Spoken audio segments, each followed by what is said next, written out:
Now look at, get away from me! Come on, come back in. Property. Get your kid. You see where the line's at? Get him over there. Come back in. All the crap over there, asshole. You're going to jail for filming me and stalking me. I got a big case against both you. I got an attorney and a private eye. Laugh all you want. Hey, today we're talking something serious. We're talking about living in a trailer park in your tiny home. And really, I'm talking about my own story here. Not looking to rustle anybody's feathers or upset anybody, but honestly, I'm gonna be real with you guys. And if you can't handle a hard dose of truth, probably should turn the video off.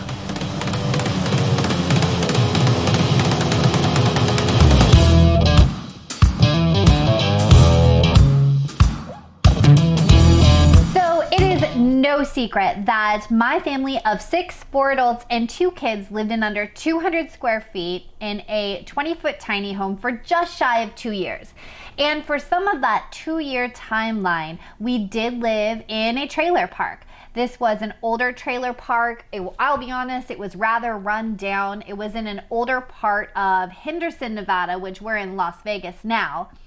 And you know, it was home to, it was just home to some interesting folks. We had an interesting neighbor that thought he had found mermaid bones. We had lots of drinkers in the neighborhood. We had folks up all hours.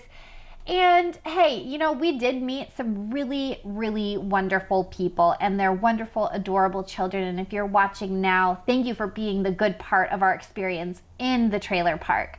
But for the other folks that made our life a living hell, I'm ready now to tell this story. And I just want to be able to speak my truth and let other folks know that it's not always a fairy tale living in a tiny house. So let's get into it.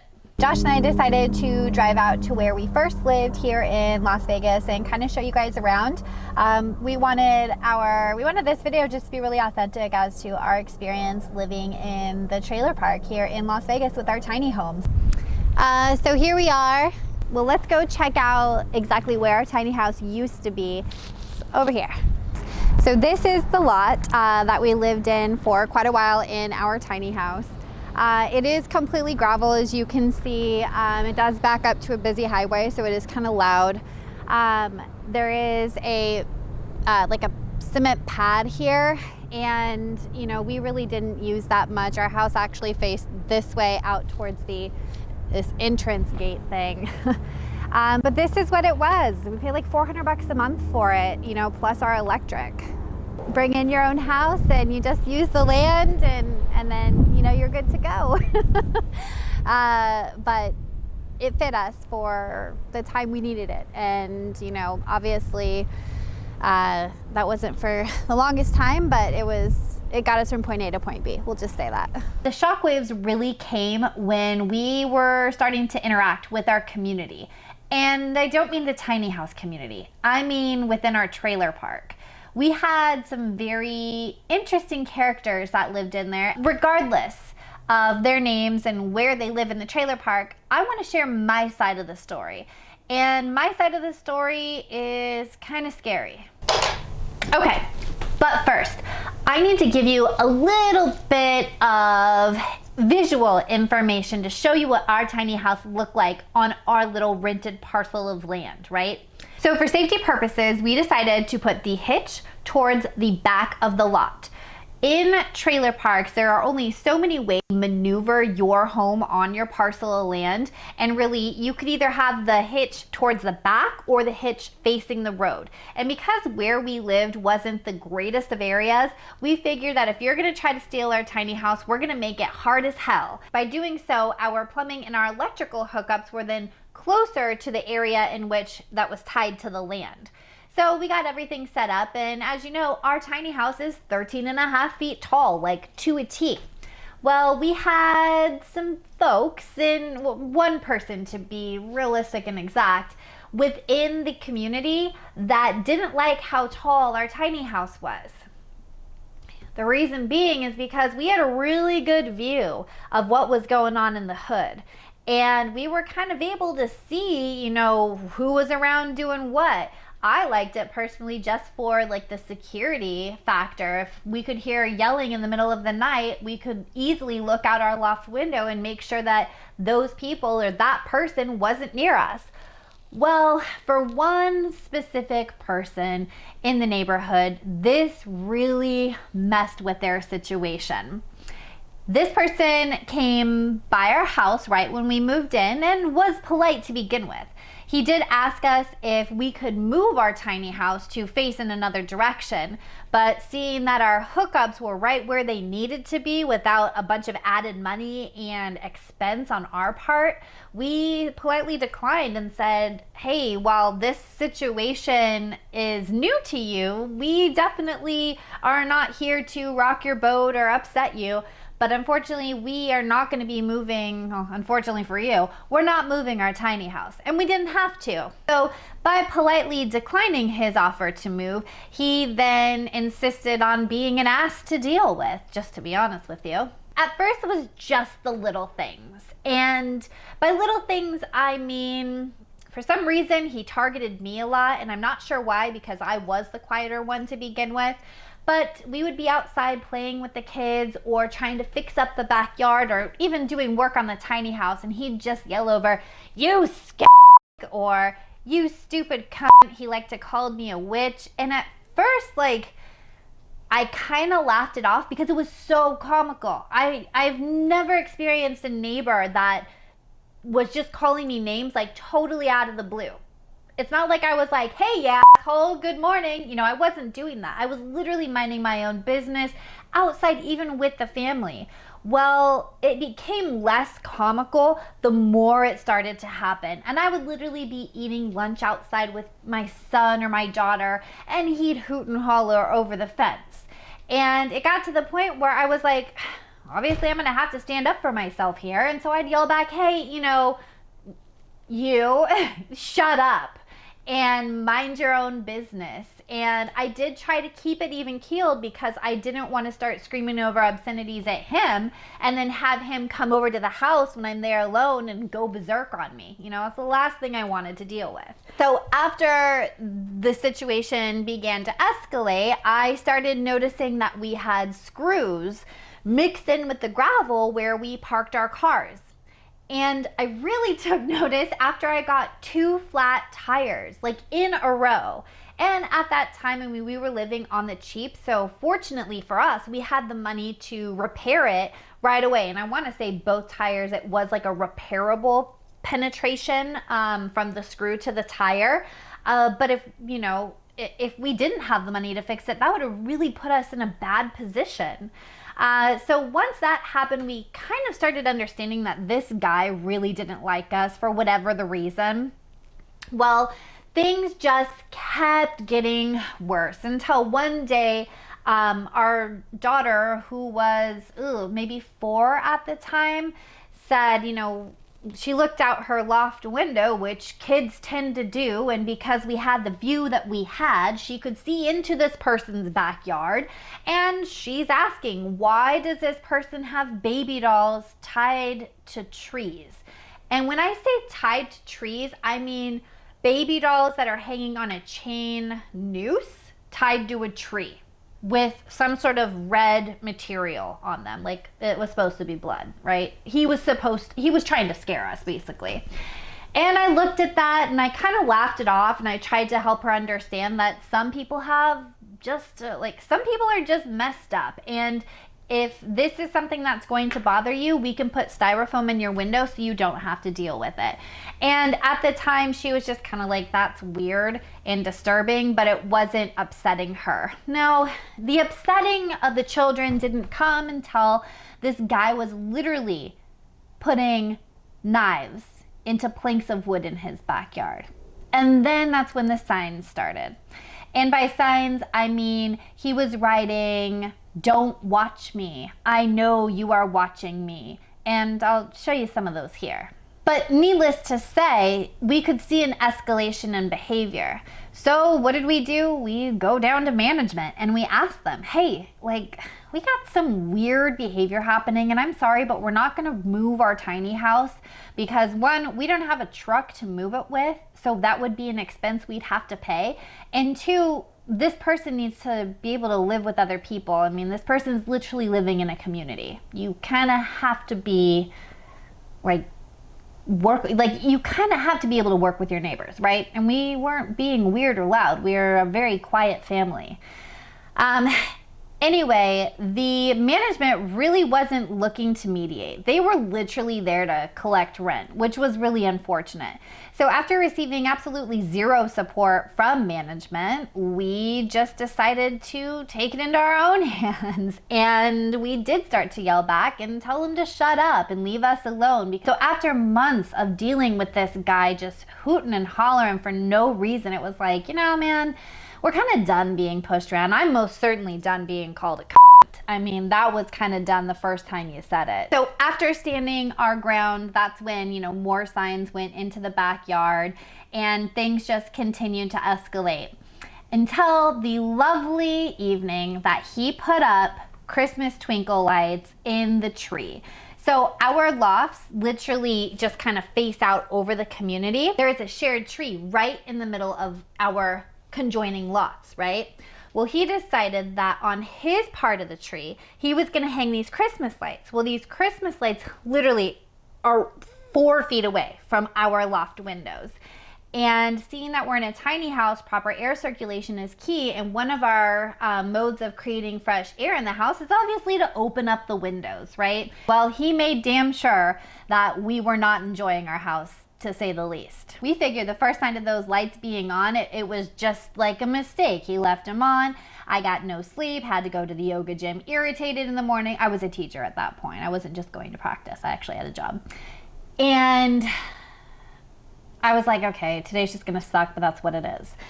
Well, it happened the next night, and the next night, and the next night. And it started to keep the kids awake. And at this point, I was going on like 3 or 4 days of really, really bad sleep. And I'm one of those people that need sleep, or I'm kind of a heinous bitch beast. And so I was like, I'm going over there. Like, I'm sick and tired of dealing with this. So I went over there and I knocked on his door. And I knocked on his door and I knocked on his door until he decided to get up and answer it. Because this is the deal, man. You're obviously needing some sort of attention, so here, I'm gonna give it to you. You can scream in my face, and then guess what? You can turn off your lights because they are not helping any situation. Well, he answered the door, came charging out with a baseball bat, and I'm on his step, and I literally throw up my hands because I'm like, what? I'm not here to fight you, dude. I'm here to talk to you. Like, do you have the mental capacity for a conversation? So I do what everybody or every, normal person's gonna do, and they're gonna back off. I'm not trying to be the aggressor. I'm literally just trying to find a solution to this insane behavior that you continue to show us, right? And maybe I'm mad for thinking that there would be some sort of resolution with this. But hey, we tried management. Management could care less. So this was the next best thing. Let's just deal with it tonight, right? So he comes out with his baseball bat and I back down to make sure I'm on the public way. I'm on the street. I'm not on his property, even though nobody owned lots there. Everything was rented. But regardless, I didn't want him to come back and say she was trespassing on my property. So I took my butt and I stood in the street. All we said was, hey, you, inserted his name obviously, can you turn off your lights at a reasonable time? This is when he told me that those lights were on to attract the butterflies that his kittens ate. And this was like a legit thing. This wasn't him being an asshole trying to say like something ridiculous just to irritate me. This was the legit reasoning. And I said, well, it's really funny because they're shining right into our loft. And do you think maybe your kittens can eat the butterflies during the day when they're out? And was this the right thing to say? No, it probably wasn't. But as you can imagine, I'm like, dude, I get it. You're dealing with some mental stuff. Okay, I'm going to try to be really calm with you, but you have to meet me halfway. You gotta freaking try, right? He was in no mood to try. In fact, he just continued to yell and then screamed at me that I was trespassing on the street in front of his house and to get the hell away from him. Where I said, no, I'm going to stay here all night until you turn off these lights. Was I putting myself into a dangerous situation? Yeah, probably was, but I felt completely helpless. I mean, he wouldn't listen to Josh. He most certainly wouldn't listen to me. So I wasn't leaving until I found some sort of resolution for these damn lights that are keeping not me, but my children awake as well. For all you parents out there, what would you have done differently? Leave it in the comments below. I kind of feel that any parent would stand their ground when their child is not getting the needed things in order to do the life stuff, right? So he decided, after telling me to leave, even though I was just on the street in front of his house, he was calling the cops. And I said, good, call them. The cops came. They were there in, I don't know, a couple minutes. And of course, they roll up and they see me standing in front of this guy's house. And they say, hey, they put their light on me and they're like, put your hands up. And I do, because, hey, look, I'm not the aggressor. I'm trying to find a solution to this madness I have been dealing with. And I just remember being so sleep deprived. I was like, I don't even know if I'm making sense when I was speaking to the officer. I have no idea. But all I know is I need these lights turned off so I can get some freaking rest. That's it. You know, that's all I need. And so when the officer did come, I did have my hands up, and Josh, actually, he was behind me, and Josh had his hands up too. And they told us to take our hands down and put our hands on their cruisers, and we did. We had our hands on their hood, and they went and spoke with that person that called the cops and said, hey, what's the situation? And then once they kind of had an idea of where he was, they came back to us and they're like, all right, take the hands off the car. What's going on here? So one deputy stayed with us while the other deputy was with the other, the person that called the cops on us. And he just said, yo, what's going on? And I told him very specifically, look, man, I'm going on like day 5 of no sleep. We need air circulation up in our loft right now. And so I said, look, I'm a sleep deprived mother. I just want the lights to go off 10 o'clock, even 11 o'clock. But this guy is telling me that he has these lights on because his kittens need to eat butterflies at night. And the cop acknowledged that he had the same story for them. And I said, what can you do? And he's like, unfortunately, we can't really do anything but tell him to turn the lights off like a noise ordinance. Everything goes off at 10, but it's really up to him. So it's like, now the management doesn't do anything. Talking to this guy is not working. And then the cops come and they're like, we can't do anything. So he just said, every time he turns them on and it's keeping you awake or it's causing distress, just continue to call in. So he's basically telling me, I really can't help you, but just continue calling us because that's really the only thing you can do. So it was actually such a ridiculous experience. I was like actually floored that this is how the Henderson PD dealt with issues like this. And I can see why neighbor to neighbor conflict can be so extreme in areas, because cops apparently can't do anything to mediate or mitigate this kind of behavior. So I said, fine, you guys are gonna get real sick of me, but I'm gonna keep calling in until he's either done dealing with the cops or until you guys can actually step in and do something. They said, fine. So the cops asked him, hey, do you think you can turn off the lights at 10? And he goes, oh yeah, okay, I guess I can do that. Turns off the lights, the cops leave. 5 minutes later, we're snuggling in bed and I'm like, oh, I'm gonna get some sleep, thank you.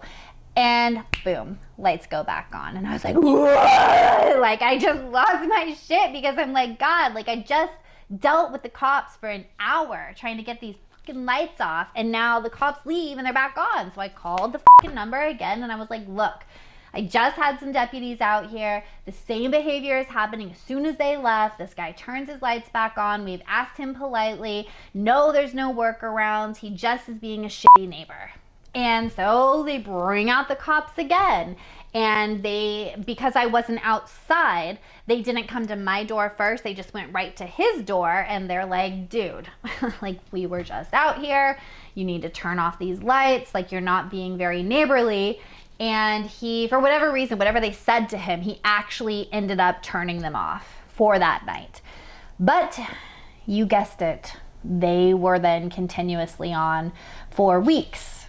it was like probably 3 weeks he left them on every single night. And so I had no choice. I had no help, nobody to like, if I went on his property and cut them into little pieces, like I could have gotten in trouble, and man, maybe I should have done that.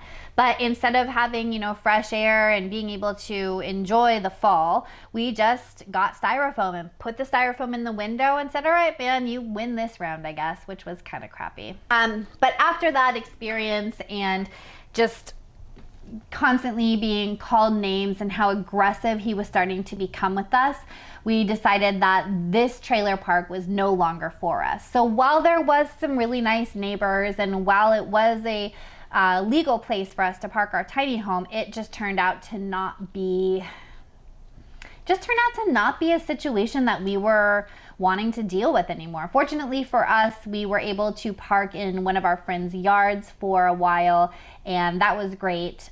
So we did have somewhere else to go eventually. But while we did have that time in the trailer park, the question is, Julianne, would you do it over again? And the answer is both yes and no. But I will never live in that trailer park ever again. There are stereotypes that are true. The other crappy things that happen were, you know, other than the tires getting flat, there was damage done to our house, damage done around the property, and we did get our bike stolen, which was so horrible for our kiddos. And one weird phenomenon that we weren't anticipating was the amount of people that would literally knock on our front door and want a tour of our house. And at first I was super naive to it, and I was like, oh, that's so great. But after like 2 or 3 people and it kept happening, I was like, okay, we were pretty poor back then, and so we didn't really have anything that anybody could have, you know, that was any value. But I kind of felt like people were coming in to be nosy and to see like what we had, and we were just welcoming these people into our house like dumb, right? So I don't know, that was just really a weird situation. And then telling people no and then having them get irritated with us, like, no, you can't just come into my house and check it out, like nah, and they would get upset. So stupid. But other than that, we just have deduced from our experience that, you know, the older trailer park life is definitely not for us. And let me know, are you living in your tiny home in a trailer park? And if so, what are you experiencing? Have you experienced some weird behavior? Are there some stereotypes that are true for you and some that are not true? We experience a lot of them and can say that, yeah, a lot of the stereotypes surrounding trailer parks are true. And at least we have them though. At least we have a place, a trailer park, to park our tiny home. So it's bitter and sweet, like I said. But anyway, I want to hear from you guys. Let me know what you think. Let me know your crazy tiny home living stories.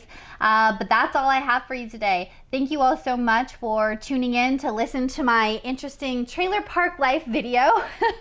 I hope that you guys have a wonderful, wonderful week, and you know what to do from here. I want you to keep it groovy. Take care.